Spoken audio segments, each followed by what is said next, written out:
नमस्कार आप सबों को एक बार पुनः जैक द्वारा जारी किए गए मॉडल सेट 2 के सोशल साइंस के प्रश्न पत्र को लेकर के मैं उपस्थित हुई हूँ इस यूट्यूब वीडियो में।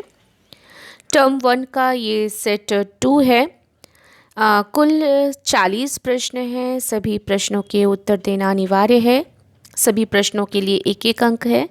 साथ में इन सभी प्रश्नों के 4 विकल्प दिए गए हैं। जो सही विकल्प है उन्हीं का चयन करना है। कोई भी नेगेटिव मार्किंग नहीं है। तो चलिए बढ़ते हैं प्रश्न की ओर। हिस्ट्री, सिविक्स, ज्योग्राफी, इकोनॉमिक्स इन चारों विषयों को शामिल किया गया है और चारों से ही प्रश्न पूछे जाएंगे। कुल प्रश्न की संख्या 40, अंक 40। प्रश्न 1, 1789 ईस्वी में फ्रांस की क्रांति के समय किसका शासन था? क. लुई 14, ख. लुई 15, ग. लुई 16, घ. लुई 17। इसका सही उत्तर है ग. Louis 16। The spirit of law नामक पुस्तक का लेखक कौन था? क. वॉल्टेयर, ख. मॉन्टेस्क्यू, ग. दीदरो, घ. रूसो। इसका सही उत्तर है ख.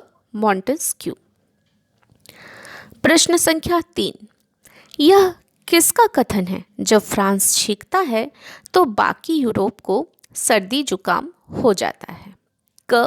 मैटरनिक, ख. मेजिनी, ग. विस्मार्क, घ. रूसो। इसका सही उत्तर है क. मैटरनिक।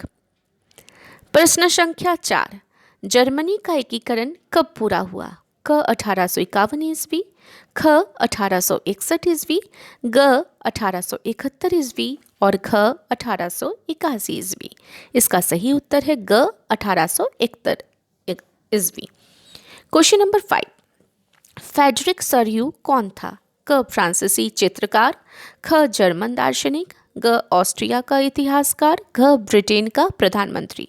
तो इसका सही उत्तर है क. फ्रांसीसी चित्रकार। प्रश्न संख्या 6, गांधी जी दक्षिण अफ्रीका कब गए? क. 1870 ईस्वी, ख. 1875 ईस्वी, ग. 1880 ईस्वी, घ. 1893 ईस्वी। इसका सही उत्तर है घ. 1893 ईस्वी। चौरी चौरा में हिंसात्मक घटना कब हुई? क. 5 फरवरी 1922, ख. 8 नवंबर 1924, ग. 10 फरवरी 1927, घ. 9 अप्रैल 1930। इसका सही उत्तर है 5 फरवरी 1922।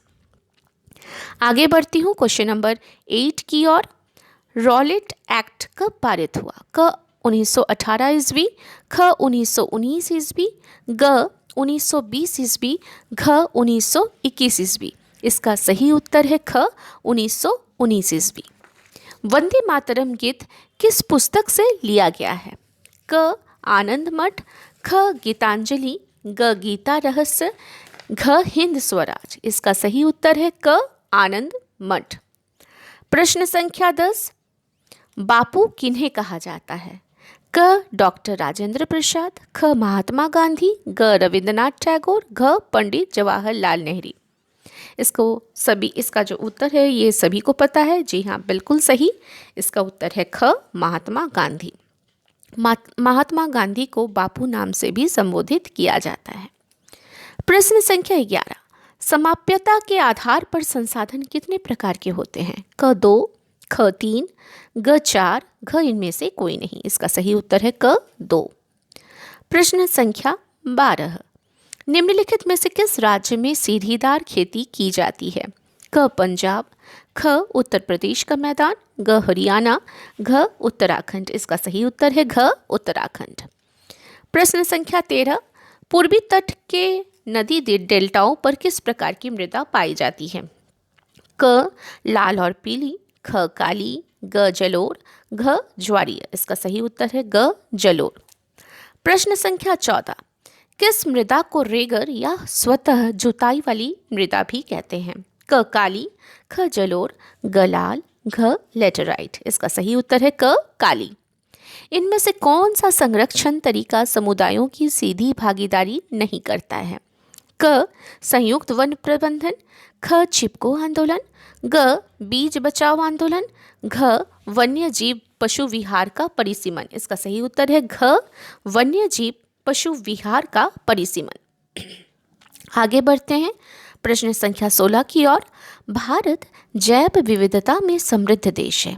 विश्व की कितनी प्रतिशत उपजातियां भारत में पाई जाती है? क 8%, ख 16%, ग 32%, घ 1%। इसका सही उत्तर है क 8%। प्रश्न संख्या 17। भारतीय वन्य जीव अधिनियम कब लागू किया गया? क 1952 ईस्वी, ख 1986 ईस्वी, ग 1972, घ 1992। इसका सही उत्तर है ग 1972 ईस्वी। आगे बढ़ते हैं क्वेश्चन नंबर 18 की ओर। भारत में बहुउद्देशीय नदी परियोजना को आधुनिक भारत का मंदिर किसने कहा है? क महात्मा गांधी, क लाल बहादुर शास्त्री, ग जवाहरलाल नेहरू, ग विनोबा भावे। इसका सही उत्तर है ग जवाहरलाल नेहरू। प्रश्न संख्या 19। दामोदर नदी घाटी परियोजना किस राज्य में स्थित है? क झारखंड, ख बिहार, ग पंजाब, घ राजस्थान। इसका सही उत्तर है क झारखंड। प्रश्न संख्या 20 की ओर बढ़ते हैं। सरदार सरोवर बांध से कौन सा राज्य प्रभावित होता है? क महाराष्ट्र, ख गुजरात, ग मध्य प्रदेश, घ इनमें से सभी। तो मैं आपको बताती चलूं कि महाराष्ट्र, गुजरात, मध्य प्रदेश ये तीनों राज्य प्रभावित होता है सरदार सरोवर बांध से। तो इसका उत्तर क्या होगा? घ इनमें से सभी। अब हम अर्थशास्त्र के प्रश्न की ओर बढ़ते हैं। औसत आय, जिसे हम प्रति व्यक्ति आय भी कहते हैं, इसकी गणना किस प्रकार की जाती है? क देश की कुल आय बटे देश की कुल जनसंख्या, ख देश की कुल आय गुना देश की कुल जनसंख्या, ग देश की कुल आय जोड़ देश का कुल जनसंख्या, और घ है देश की कुल आय घटाओ देश की कुल जनसंख्या। तो इसका सही उत्तर क्या होगा? क देश की कुल आय बटे देश की कुल जनसंख्या। यानी देश की कुल आय को देश की कुल जनसंख्या से विभाजित करने पर जो भागफल बचता है, जो शेष बचता है, वह प्रति व्यक्ति आय कहलाती है। चलिए अब प्रश्न संख्या 22 की ओर बढ़ते हैं। विभिन्न देशों के वर्गीकरण करने के लिए विश्व बैंक किस मापदंड का प्रयोग करता है? प्रति व्यक्ति आय, मानव विकास सूचकांक, सकल घरेलू उत्पाद, जनसंख्या। तो इसका सही उत्तर होगा क प्रति व्यक्ति आय।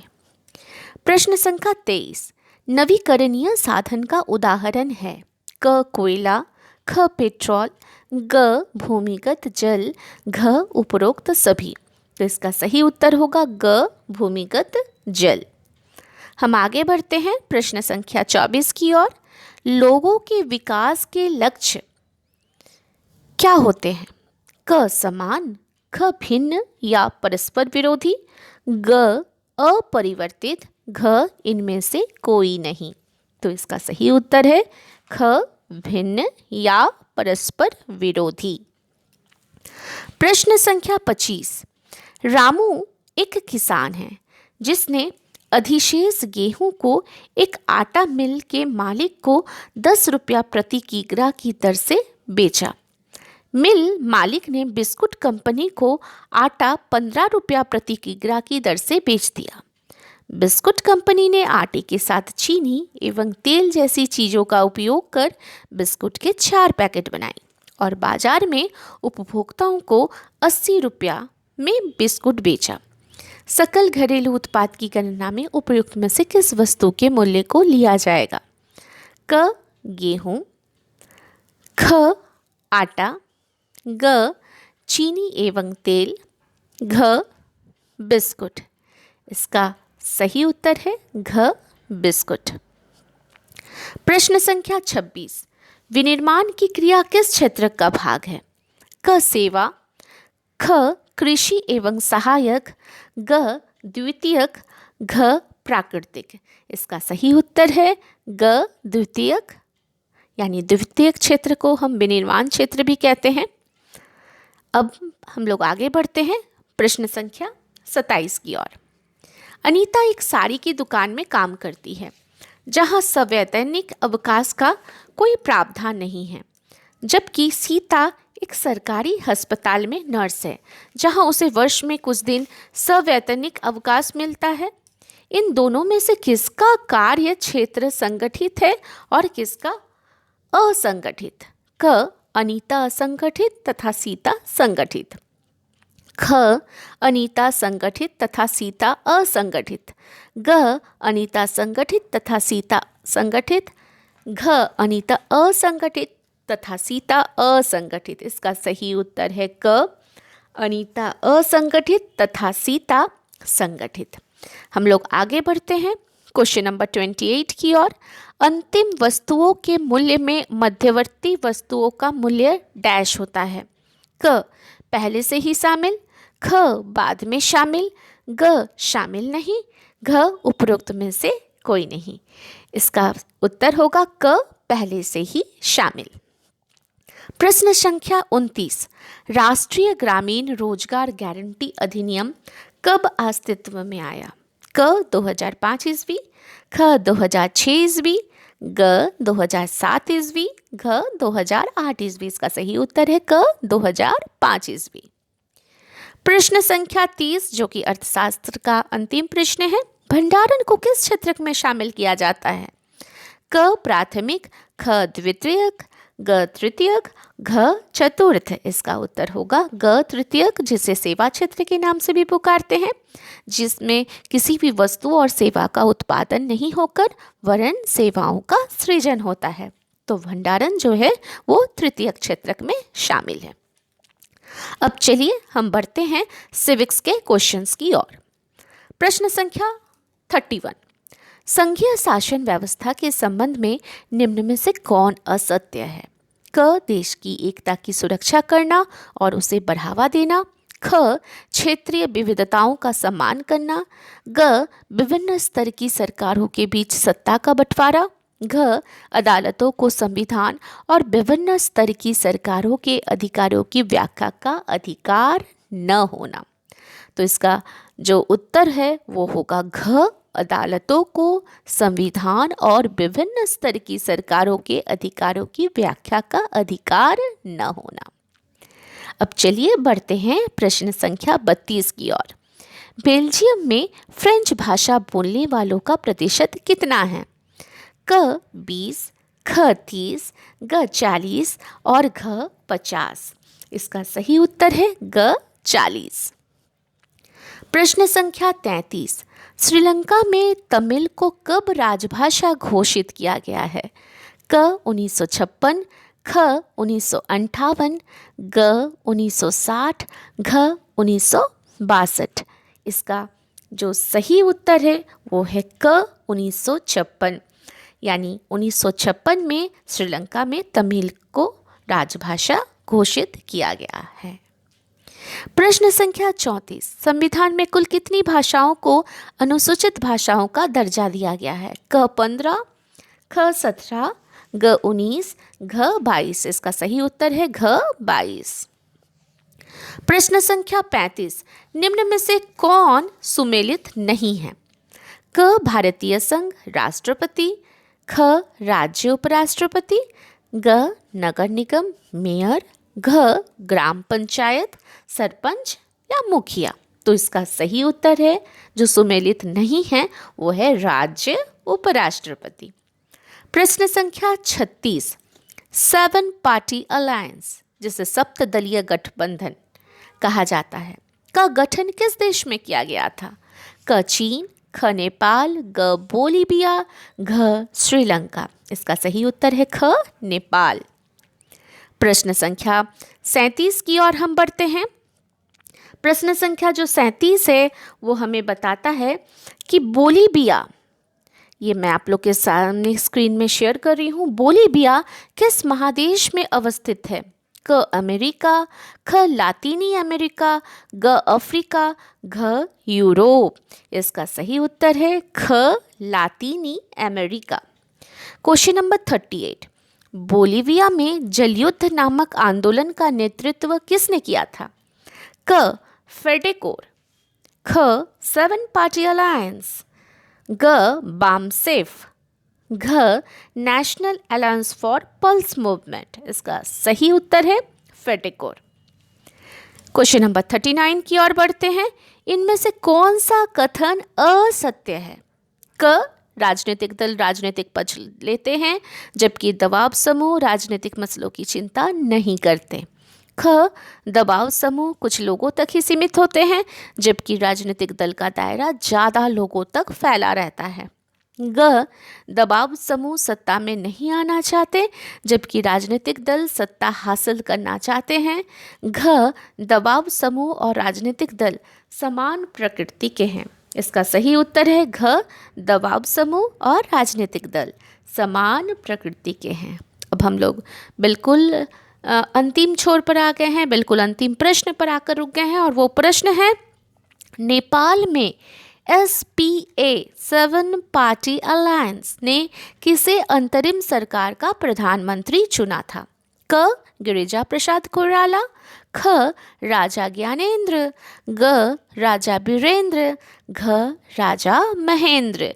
इसका सही उत्तर है क गिरिजा प्रसाद कोइराला। तो इस प्रकार से ये सेट 2 टर्म 1 का सेट 2 सोशल साइंस के चारों प्रश्न का हल हम लोगों ने कर लिया है, जो कि MCQ क्वेश्चन है। मुझे उम्मीद है कि आपको ये वीडियो अच्छा लगा होगा और अगला जो वीडियो में मैं आप लोगों को टर्म 1 का सेट 3 लेकर के उपस्थित होंगी। नमस्कार, थैंक यू।